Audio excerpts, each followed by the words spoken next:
2023년 12월 10일 일요일 돈다방 미쓰리 시작하겠습니다. 여러분들은 그런 경험이 있으신지 모르겠는데요. 저는 예전에 진짜 한참 힘들 때는요. 매일매일 폭탄이 터지는 거예요. 근데 그 폭탄이 하나만 터지는 게 아니라 마치 불꽃놀이 터지듯이 막 다다다다다다다다 터집니다.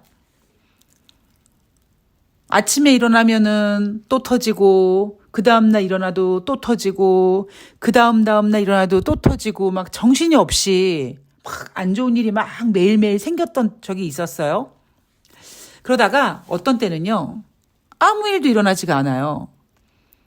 근데 그게요, 오늘은 다행이다, 오늘은 무사히 이게 아니라, 아니, 얼마나 더 큰 게 터지려고 이렇게 조용해? 이런 불안감을 느꼈거든요. 그리고 또 이렇게 좋아질 때, 아침에 눈을 떴는데 좋은 일이 생기고, 뭐 그 다음날도 좋은 일이 생기고 이럴 때는 어떤 생각이 있냐면, 야, 이거 이렇게 좋은 일 생기다가 갑자기 나쁜 일 생기면 어떻게 하지? 이런 불안감을, 이런 증상을 겪었던 적이 있었습니다. 물론 지금은 안 그러지만.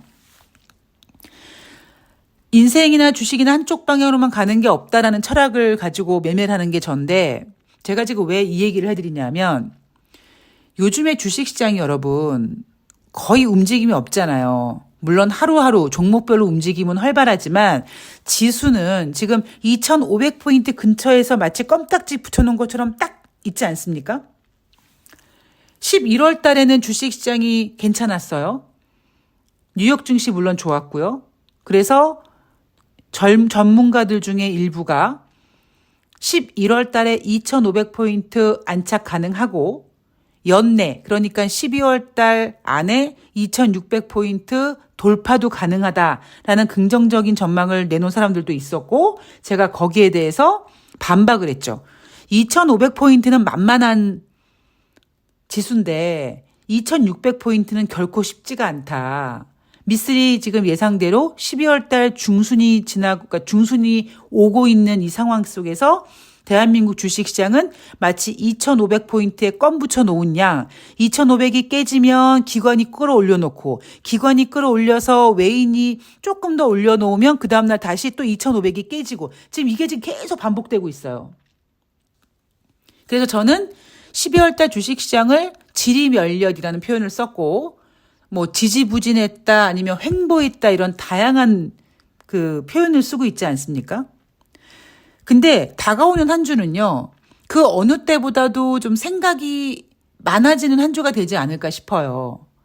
왜 그러냐면 지금 여러분 주식시장이 지리멸렬하게 움직이고 옆으로 횡보하고 있는데 여러분 인생이나 주식이나 그렇게 계속 가는 게 없잖아요. 그러니까 계속 올라가지도 않지만 계속 내리지도 않고 반대로 계속 횡보를 하진 않을 겁니다. 분명히 이제 어느 시점이 되면 주식시장이 결정을 해야 되거든요. 자, 위야 아래야, 업이야 다운이야 이걸 해야 되거든요. 지금 그동안 주식시장이 지리멸렬하게 여기까지 온 이유가 뭐냐 하면 경기가 부진한데 이건 분명히 악재란 말이에요. 이게 말이 부진이라는 굉장히 이렇게 온화한 단어를 써서 그렇지 이거는 뭐 경기 둔화 더 나아가서는 경기 침체까지 갈 수 있는 시점인데 이 악재를 지금 금리 인하 기대감이라는 녀석이 딱 붙어가지고 지금 기싸움을 하고 있단 말이에요. 문제는 경기 둔화 혹은 경기 침체는요 팩트예요. 그죠? 미국은 자기네들이 경기가 둔화되지 않는다고 얘기하지만 자기네들은 뭐 연착륙 타령하고 앉아있지만 경제라는 녀석은 지금 모는 종의 점을 쭉 찍어봤더니 계속 부진하고 있고 그 사이에서 우리 미국은 고용이 좋아라고 주장했는데 그 고용조차 지금 꺾이는 상황 속에서 투자자들은 아이고 이제 어떻게 이제 경기 침체야 이렇게 얘기는 좀 못하고 있지만 마음속에서 혹은 머릿속에서 경기가 둔화되고 있다는 거는 인정을 하고 있습니다. 그래서 나오는 얘기가 뭐예요?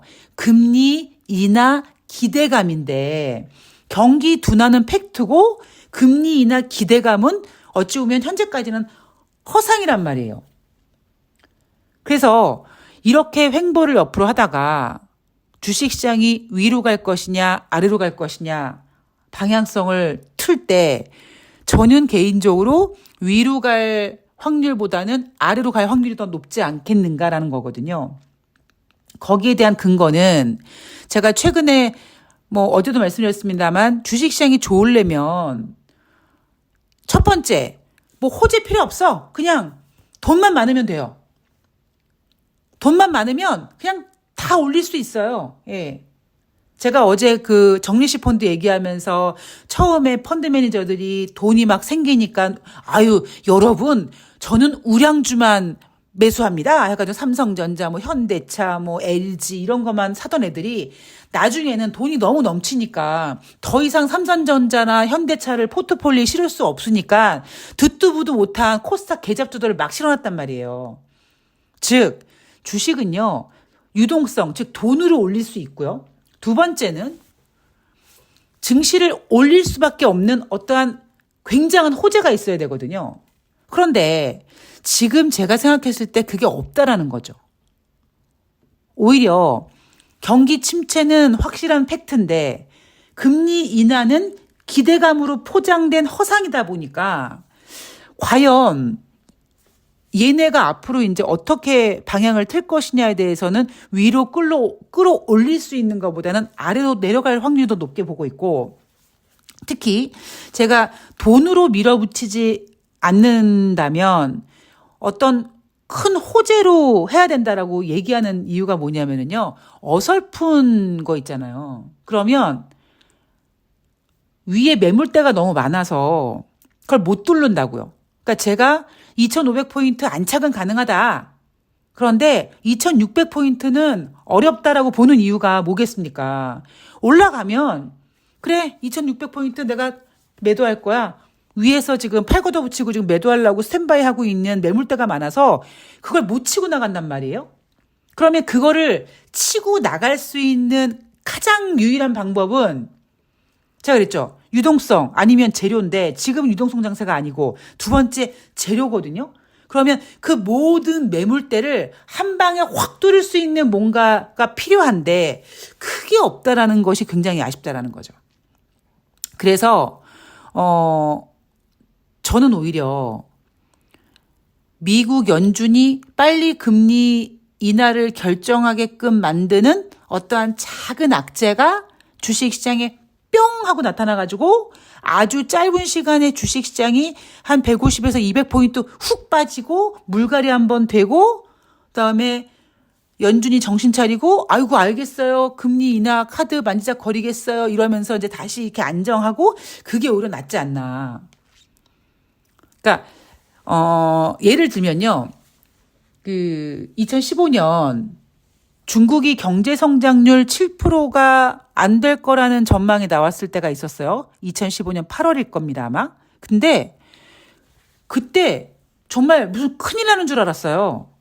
그런데요. 제가 그때 뭐라고 얘기했냐면 아니 언제까지 무슨 뭐 장마다 망둥이 나는 것도 아니고 언제까지 중국은 그렇게 고공성장을 해야 되느냐. 이제 중국도 이제 그만할 때도 됐다. 이게 중국도 우리나라처럼 한 뭐 성장률 한 뭐 3% 4% 정도 하는 거지. 뭐 중국이 경제 성장률 7%가 안 된다고 중국이 망하는 것도 아니고 그거 목표로 해놓은 7%안 된다고 무슨 큰일 나는 것처럼 난리법석을 폈거든요. 근데 또 금방 안정을 잡았어요. 그리고 이제 그 다음에 시진핑이 어떻게 했냐면 뭐 마지노선 6% 뭐 이런 식으로 약간 애매모호하게 경제 성장률을 표현했단 말이에요. 그것처럼 지금 만약에 어떤 무력적인 문제, 그런 문제가 터지면 상당히 골치가 아플 겁니다. 저는 진짜 만약에 지금 뭐 이스라엘과 팔레스타인이라든가 뭐 러시아와 우크라이나 이런 애들이 지금 계속 전쟁을 이어가고 있지 않습니까? 그러니까 느낌적으로 그냥 예전에 뭐 걸프전 그러면은 아이고 큰일 났네 전쟁이네라고 했는데 이제는 별로 그런 느낌이 안 들어요. 여러분 생각해 보세요. 여러분들도 다 공감하고 계시겠지만 지금 대한민국 현실을 보면은요. 윤석열이 상당히 지금 코너에 몰려있지 않습니까? 그러면 윤석열이 선택할 수 있는 방법이 뭐겠습니까? 정말 뭐 김건희랑 위장 이혼해서 김건희 빵에다 집어 쳐놓고 야야 자기야 내가 이제 사면시켜줄게 좀만 있어. 이런 김건희가 오케이 할까요? 전 안 그럴 거라고 보고 있거든요. 그러면 과연 윤석열이 선택할 수 있는 방법이 뭐겠습니까? 이제 총선 다가오고 그러면 분명히 이제 국민의힘에서도 지금 이런 상황이 별로 마음에 안 들 텐데 그러면 조심스럽게 국지전 한번 일으켜? 그래서 정부에 어떤 힘을 실어주는 이런 총선 결과를 만드는 우리가 생각하는 시나리오 중에 이거 있잖아요. 그런 것처럼 지금 어떤 뭐 무력 같은 게 생기면 상당히 골치 아파질 겁니다, 아마. 그러니까 그런 것보다는 오히려 뭐 다가오는 한 주 동안 미국의 FOMC 회의도 있지만 유럽의 ECB 회의도 있단 말이에요. 그렇게 미국 이외의 지역, 왜 미국은 지네가 경기 안 좋다는 걸 인정하지 않으니까 미국 이외의 지역에서 어떤 뭐 경제 성장이 크게 후퇴된다. 뭐 이런 얘기 나오면은 이제 글로벌 경기 침체 우려 뭐 이런 거 한번 겪고 증시 빠지고 그러면 사람들이 이제 연준한테 정신 차리고 금리 인하해 뭐 그러면 이제 연준이 이거 좀 심각할 것 같은데 알았어요 내가 우리 내년 초에 한번 금리 한번 인하 카드 한번 만작거릴게요 뭐 이런 분위기가 사실 가장 좋은 분위기거든요. 그러니까 제가 원하는 건 오히려 그렇게 다른 거 안 건드리고 숫자 게임. 중국의 경제 성장률이 7%가 안 된대요. 아이고 어떻게 하나. 별 말도 안 되는 시대의 개소리 가지고 주식시장이면 출렁거렸던 것처럼 이번에도 뭐 2024년도 뭐 글로벌 경제가 뭐 다 마이너스가 될 것이다. 뭐 이런 얘기 한번 나오면은 한번 물갈이 될 수 있는 부분이 있거든요. 자, 여하튼 그런 시나리오를 좀 갖고 있습니다. 대한민국 주식시장 지금 지리멸렬한 이유가 뭐겠습니까, 여러분? 미국의 국채금리가 하락하고 있는데 미국의 국채금리가 왜 하락해요? 바로 미국의 경기 둔화 우려예요. 미국은 현재까지 공식적으로 우리 미국이 경기가 둔화되고 있어요. 경기 침체가 걱정돼요라는 얘기를 안 하고 있습니다. 단지 어떻게 해요? 고용이 이제 좀 미지근해졌어요. 연착륙 가능해요. 뭐 이런 얘기하고 있잖아요. 자, 그래서 다가오는 한 주든 아니면 제가 늘 말씀드리지만 12월 달은요. 뭐 송년회 하고 뭐 크리스마스 해가지고 뒤숭숭해서 주식시장이 잘 집중이 안 돼요. 그러니까 대충 과연 12월 달에 방향성을 잡아줄 것이냐 아니면 내년까지 넘어갈 것이냐 이건데 문제는 대한민국 주식시장은요. 지금 현재 2,500포인트는 기관이 만들어 놓고 있어요. 지난 한 주 동안 기관이 4,619억 원을 샀다고 합니다. 그다음에 외국인이 3,805억 원을 순매수했다고 하는데 뭐 외국인이 매수하는 건 저는 크게 의미가 없어요. 미쓰리 왜 외국인이 매수하는 게 의미가 없어? 얘네들은요. 진짜 의미 있는 매수를 하려면 어떻게 해야 된다고요? 매일매일 1,000억 원, 2,000억 원, 뭐 800억 원, 그 다음날 3,000억 원 이렇게 한 45일 동안 한 달, 두 달 동안 쫙 이렇게 조용히 그냥 밀물 들어오듯이 쫙 밀고 들어야 되거든요. 그런데 이렇게 단편적으로 하는 거는 저는 그렇게 크다. 언제든지 얘네들은 단타를 칠 수 있다. 특히 다가오는 한 주에 뭐가 있습니까? 내만의 날이 있어요. NH투자증권에서 다가오는 한 주 동안 코스피 예상밴드 2,430에서 2,560 잡고 있는데 지금 주식시장은 딱 미쓰리가 얘기한 대로 2,500이 깨지면 기관들이 만들어 놓습니다. 그러면 개인이 어이구 2,500포인트 안 착했네. 그러고 안도하고 들어와요. 그럼 그 다음날 다시 2,500포인트가 이탈됩니다. 그럼 또다시 또 기관이 또 만들어놔요. 또 개인이 사요. 또 무너져요. 이게 지금 계속 이어지고 있는 거예요. 자, 뉴욕 증시로 가보면 12일 화요일 날 FOMC 회의 올해 마지막 회의가 시작이 됩니다. 지금 현재 금리 동결 가능성 97%고요. 그런데 이미 우리는 다가오는 한 주 동안 FOMC 회의 무슨 의미가 있냐? 다 이미 알고 있는 거 아니야? 금리 동결할 거? 지금 관전 포인트는 뭡니까? 과연 금리 인하 기대감이 형성되고 있는 이 시점에서 진짜 가능성이 있느냐 없느냐. 그런데 제롬 파월 연준 의장이 금리 인하 하겠다고 할까요? 안 할 거요? 완전 차단할 거요? 왜냐? 지금 제롬 파월 연준 의장이 꽂힌 게 뭐냐면 인플레이션이거든요. 이번에 FOMC 회의는요. 회의가 열리는 날 11월 소비자 물가 지표가 발표가 됩니다. 그런데 12월 달 FOMC 회의는 그러니까 11월 달 소비자 물가 지표를 확인하지 못한 상태에서 10월 달 소비자 물가 지표만 보고 가는 건데 10월 달 소비자 물가 지표는 둔화됐잖아요. 그런데 이번에 발표될 예정인 11월 소비자 물가 지수는 일반 소비자 물가 지수는 둔화됐을 것 같대요. 왜냐? 국제 유가가 하락했기 때문이겠죠. 한 달 전보다. 문제는 에너지와 음식료를 제외한 근원 소비자 물가 지수가 전년 동기 대비는 4.0, 전월 대비는 0.3% 상승했을 거라고 보고 있는데 이게 어떤 걸 의미하냐면 11월 근원 소비자 물가 지수는요. 전년 동기 대비 4.0% 상승했을 것 같다. 이 4.0이라는 수치는 지난 11월 달에 발표한 10월 달 소비자 물가 지표와 동일합니다. 변동이 없습니다. 그러니까.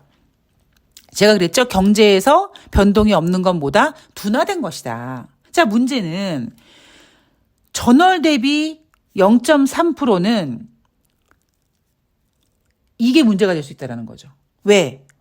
11월 달에 발표한 10월 달 근원 소비자 물가 지표는 전월 대비 0.2% 상승했어요 라고 했는데 지금 예상하고 있는 11월 달 근원 소비자 물가 지수는 전월 대비 0.3% 상승했을 거라고 보고 있어서 근원 소비자 물가 지표로는 오히려 인플레이션이 다시 상승하는 모습. 일반 소비자 물가 지표는 둔화될 것 같은데 뭐 때문에? 국제 유가 하락으로. 그런데 문제는 근원 소비자 물가 지표는 다시 상승했을 수도 있을 것 같다라는 느낌적인 느낌이 드니까 제롬 파월 연준 의장은 이 예상치 모르겠습니까? 그러니까 얘는 지금 금리 인하를 꿈도 꾸지 말라고 할 거거든요. 그래서 저는 연준이 특히 제롬 파월 연준 의장이 정신 차리고 인플레이션이 중요한 게 아니라 지금 경기 둔화 혹은 경기 침체가 걱정되니까 빨리 금리 인하 카드를 좀 만지작거리는 게 좋을 것이다라는 생각을 갖고 있는 겁니다. 자, 13일 날 수요일이죠.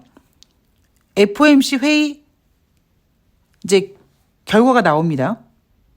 미국 시간이고 그리고 미국에서는 생산자 물가 지수가 발표가 돼요. 뭐 생산자 물가 지표는 뭐 지난달 11월에 발표한 10월 달 생산자 물가 지표도 둔화됐어요. 그래서 한 달 전 분위기가 어땠습니까? 아, 다시 인플레이션이 꺾이고 있구나. 이렇게 올라가다 다시 꺾이고 있구나라는 안도감을 가지고 11월 달에 연준은 금리를 동결했죠.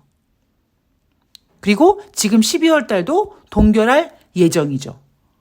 그러니까 미쓰리가 그런 얘기 하잖아요. 올해 하반기에 연준이 금리 인하할 거라는 거 생각하지 말고 그리고 아무리 연준이 6월 달에 금리 동결하면서 뭐 우리는 아직까지 갈 길이 멀다 잠깐 쉬다 가는 것뿐이다라고 막 헛소리를 남발했지만 연준은 남은 FOMC 회의 기간 동안 금리 인상을 못할 거라고 얘기했잖아요. 자, 여하튼 문제는 다가오는 한 주 동안에 소비자 물가지표 예상치는 이렇고 생산자 물가지표도 뭐 이렇다고 칩시다.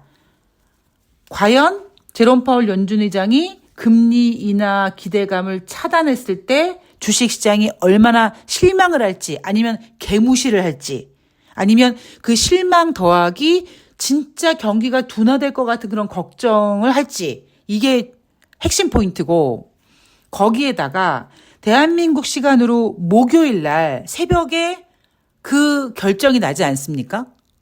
금리를 동결하고 과연 금리 인하 기대를 차단할지, 그 차단하는 거를 어떻게 시장이 받아들일지, 그거로 이제 뉴욕 증시가 움직이면 대한민국 12월 14일 목요일이 변동성이 1년 중에 거의 크다고 불리우는 쿼드러플 위칭데이란 말이에요. 네마니아의 날이란 말이에요. 저는 3, 6, 9, 12 네마니아의 그 날 중에 가장 변동성이 큰 때가 12월이라고 전 기억하고 있거든요. 특히 제가 그렇게 딱 각인된 게 뭐냐면, 물론 이제 그렇게 변동이 없을 때도 있는데, 제가 왜 그렇게 각인하냐면, 예전에 제가 음주운전으로 면허를 취소된 날이 쿼드러플 위칭데이였습니다. 그때는 세마니아의 날이었죠. 쿼드러플이 아니라 트리플 위칭데이였죠. 그래서 그날 주식시장이 너무너무 막 지랄 발광하다가 빠져가지고 직원들끼리 술 마시고 막 마시고 또 마시고 또 마시고 또 마시고, 그래서 마지막에 백세주 한 병씩 원샷하고 헤어지다가 제가 운전하고 오다가 면허 취소된 0.1셀 나와서 취소되고, 그 이후로 제가 면허를 안 따고 있죠. 또 술 처마실까봐. 여하튼 그만큼 12월 달에 변동 가능성이 크단 말이에요. 특히 올해처럼 이렇게 FOMC 회의, 금리 동결, 제롬 파월 연준 의장의 금리 인하 기대 차단, 이걸 뉴욕 증시가 어떻게 받아들일지에 따라서 우리나라 주식시장 목요일 날 영향을 많이 받을 수 있거든요. 자, 그리고 15일 날 금요일 날 엠파이어 스테이트 지수가 발표가 됩니다. 자, 왜 미쓰리가 다가오는 한 주 동안 생각이 많아질지 이제 조금 이해가 가십니까? 늘 주식하시는 분들은요, 늘 생각이 많을 수밖에 없고, 그래서 위로 가는 거야, 아래로 가는 거야 라고 걱정을 하지만, 지금처럼 미국의 그러니까 글로벌 경기 둔화라는 악재를 금리 인하 기대감이라는 포장지와 어떤 허상으로 버티고 있는 상황 속에서 FOMC 회의도 예정되어 있고, 대한민국의 네마니아의 날도 지금 대기되고 있다 보니까, 상당히 좀 긴장도 하고 생각도 많이 해야 되는 한 주가 될 것 같습니다. 피곤한 한 주죠. 예.